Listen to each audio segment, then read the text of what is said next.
Hello everyone. आज की इस वीडियो में हम बात करेंगे क्लास 11th की ज्योग्राफी यानी कि भूगोल के लेटेस्ट सिलेबस मतलब आपका 2024-25 का जो सिलेबस है इसको यहाँ पे हम डिस्कस करने वाले हैं। इस वीडियो को देखने के बाद आपको ये पता लग जाएगा कि आपको 2024-25 के सेशन के अंदर कौन से सब्जेक्ट में ज्योग्राफी के अंदर कौन से चैप्टर पढ़ने हैं। ठीक है, कौन कौन से चैप्टर आपको पढ़ने हैं, किस में से आपके पेपर में क्वेश्चन आने वाले हैं, ये सब आपको इस वीडियो से पता लग जाएगा। इसकी पीडीएफ मैं आपको अपने टेलीग्राम ग्रुप में प्रोवाइड करा दूंगा, तो आप हमारे टेलीग्राम ग्रुप को ज्वाइन कर लो।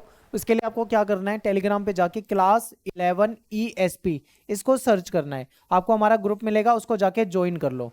जब आप इसको ज्वाइन कर लोगे तो आपको वहाँ पे पीडीएफ अवेलेबल करा दी जाएगी, तो आप वहाँ से पीडीएफ को डाउनलोड कर पाओगे।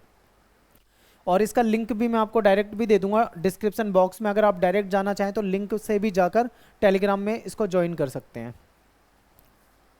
अब एक बार हम देख लेते हैं अपने सिलेबस को। देखिए, हमारी दो बुक है जियोग्राफी में। ठीक है, एक तो आपके भौतिक भूगोल के मूल सिद्धांत है, दूसरा भारत का जो भौतिक पर्यावरण है। ये दो बुकें हैं। इन दो बुकों में से कौन कौन से चैप्टर आपके आने वाले हैं इसको हम देखेंगे। ठीक है,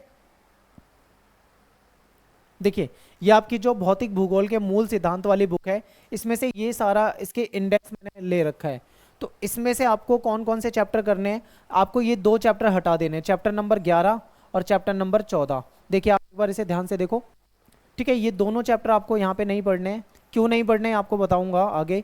और इसके अलावा ये सारे के सारे चैप्टर जो आप देख पा रहे हो, ये सारे के सारे चैप्टर आपके पेपर में आएंगे, तो आपको यहाँ से तैयार करना है। मैं आपको सारे चैप्टर जो है बिल्कुल डिटेल में करा दूंगा, और बहुत जल्दी हम 11th की नई वीडियोस जो है वो लाना स्टार्ट कर देंगे। लेकिन इससे पहले आप एक बार इसको NCERT की बुक में आपने देख लिया, अब आप एक बार CBSE की साइट पे जो सिलेबस है इसको देख लो। ये सारे के सारे चैप्टर थे, ये वही चैप्टर हैं जो मैंने आपको दिखाया था। वहाँ पे मैंने आपको बताया था दो चैप्टर जो नहीं आ रहे हैं, एक तो आपका ये 11वां चैप्टर है और दूसरा आपका 14वां चैप्टर है। ये दो चैप्टर आपको नहीं पढ़ने, एक बार आप दोबारा से देख लो। देखो यहाँ पे 11वां और 14वां चैप्टर था ना, ये दोनों आपको नहीं पढ़ने हैं। क्यों नहीं पढ़ने हैं? इसलिए नहीं पढ़ने क्योंकि ये जो चैप्टर है इसमें से आपका इंटरनल जो असेसमेंट होता है वहाँ पे क्वेश्चन पूछे जाएंगे। ठीक है, यानी आपकी जो प्रोजेक्ट फाइल होती है, प्रेजेंटेशन बनानी होती है, वहाँ पे आएगा आपके, लेकिन आपके पेपर में नहीं आएगा इन चैप्टर से, इसलिए आपको ये नहीं पढ़ने हैं।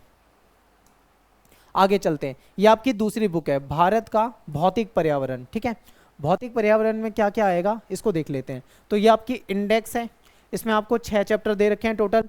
छठा चैप्टर आपको यहाँ पे नहीं पढ़ना है। ठीक है, इसके अलावा ये पांचों चैप्टर जो हैं ये आपको करने हैं, और ये सारे चैप्टर मैं आपको करवा दूंगा। एक बार आप CBSE का जो सिलेबस दिया हुआ है उसमें भी देख लीजिए, इसे ध्यान से देखो। ठीक है, लास्ट चैप्टर जो आपका छठा चैप्टर नहीं आ रहा है, क्योंकि आपकी जो फाइल बनाई जाएगी प्रोजेक्ट वगैरह उसमें इस चैप्टर से पूछा जाएगा। ठीक है, बाकी सारे के सारे चैप्टर आपको करने हैं। कितने मार्क्स के हैं ये भी आपको बता रखा है। जैसे पहला चैप्टर 5 नंबर का है, फिर दूसरा तीसरा चैप्टर में से 13 नंबर के पूछे जाएंगे। ठीक है, फिर चौथे पांचवें में से 12 का पूछा जाएगा। इस तरीके से आपके सामने ये पूरा है। तो आई होप आपको ये समझ में आ गया होगा सिलेबस। और हम आपको क्या कराएंगे ये समझ लीजिए। देखिए, मैं आपको चैप्टर वाइज वीडियोस करा दूंगा, और उसमें आपको अच्छे तरीके से सभी चैप्टर एक्सप्लेन कर दूंगा। तो मैं आपको डिटेल में सारे चैप्टर करा दूंगा। इसके अलावा आपके पेपर के लिए आपको कुछ इंपॉर्टेंट क्वेश्चन भी करा दिए जाएंगे, जो आपके जिसमें से काफ़ी ज़्यादा चांस होते हैं आपके पेपर में आने के लिए। तो आप यहाँ से देख के जाएंगे तो वो भी आपके कवर हो जाएंगे। प्रीवियस ईयर के जो कुछ क्वेश्चन पेपर होंगे उसको आपको सॉल्यूशन प्रोवाइड करा दूंगा। ठीक है, लास्ट टाइम पे बता रहा हूँ, ये पेपर के टाइम पे कराई जाएगी। ये दो चीज़ें स्टार्टिंग में तो आपको चैप्टर कराए जाएंगे, तो ये कंप्लीट चीज़ें मैं आपके लिए करा दूंगा। तो आपको क्या करना है, वीडियो को बहुत ध्यान से देखना है। और एक चीज़ ध्यान रखना, 11th क्लास का रिजल्ट जो है वो बहुत ख़राब होता है। बहुत ज़्यादा बच्चे फेल होते हैं। कहाँ पे फेल होते हैं? क्लास 9th में और क्लास 11th में। और ये चीज़ आप अच्छे से जानते होंगे, क्योंकि आपने अपने स्कूलों में 9th और 11th का रिजल्ट तो देखा ही होगा। तो इसलिए आपको बहुत सीरियस होकर पढ़ना है 11th क्लास में। ठीक है, और मैं आपको सब कुछ करा दूंगा।